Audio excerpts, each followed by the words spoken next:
Hi, my name's Rose Shaw. Some people call me Mama Rose, and I'm kind of continuing from a first series. Started at the beginning. I do spirit communication. Don't necessarily want to, but I do. Um, when I was around 2 years old, I remember being in the hospital with mumps. I remember standing up in the crib in the room and being able to see out the windows, being on like the third floor, seeing all the tree branches outside. And I was still a baby. There was a whole line of people coming in through the door trying to talk to me, ask me questions. Will you talk to me kind of thing. I've had that quite a bit in my life. Will you talk to me? Uh, anyway, that's the memory I have of that. A lot of my life is bits and pieces of this stuff. Some experiences got much more intense as I got older, and then I tried to block it, but there were several years when I blocked really well. And then my daughter was having experiences, and we went through it together. So, uh, pardon me if I don't do eye contact real well on here because I'm not used to doing this. Uh, we moved to another house in Indiana, and it was a 2-bedroom shack house with a front room and a kitchen, but all we had was a hand pump of water. We had an outhouse. This was in Indiana, and it was in the early 60s, so it was not uncommon. We also had a pump out in the yard next to the fence where the cattle would be from the neighbor's property.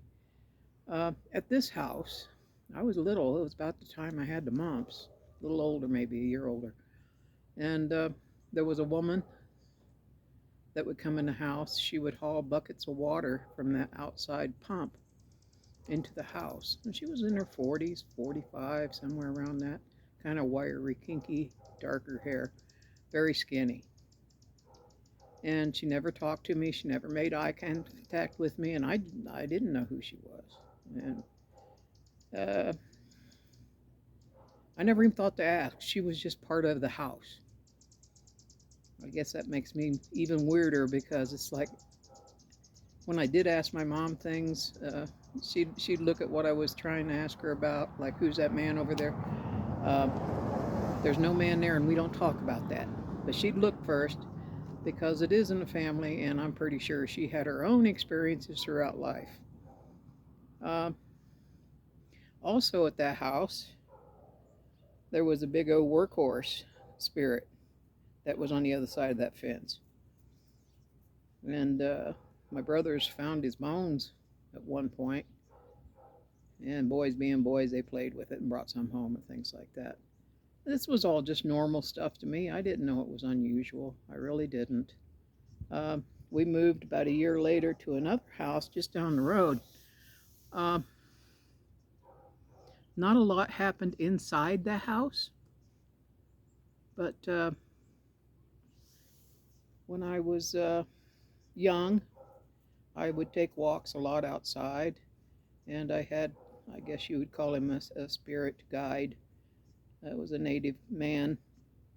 Whenever I'd go for walks out in the woods, he would go with me. I'd tell Mom I'm going for a walk. She'd say, okay, grab the snake stick and don't get lost. Well, I never got lost, even, 5, 6 years old. But nowadays, you wouldn't even hear about a kid taking long walks in the woods with a stick and then coming back a few hours later and nobody's looking for you, nobody's worried about you. That was a different time. It really was. He made sure I didn't get lost. He ran a couple snakes off uh, so I wouldn't get bit or messed with or whatever. Uh, those are just some of the experiences of being very young. I was the youngest of 4 children. I had a sister and 2 brothers in between her and me, and I played alone a lot. Uh, at another time, I'll share past life memories. I've got a whole lot of past life memories, but it's more bits and pieces. Some lives are more than others that I remember. Um, I'm looking at a list. I wrote some stuff down. Um,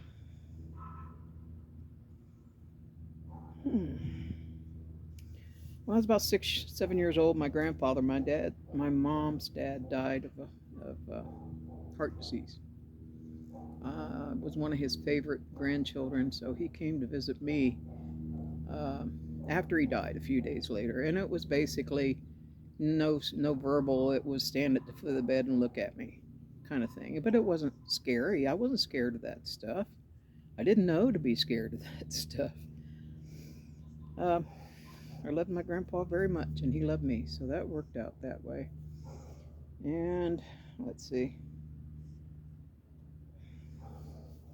I'll throw in one of my little past life memories. If you think I'm weird now, wait till you hear this one.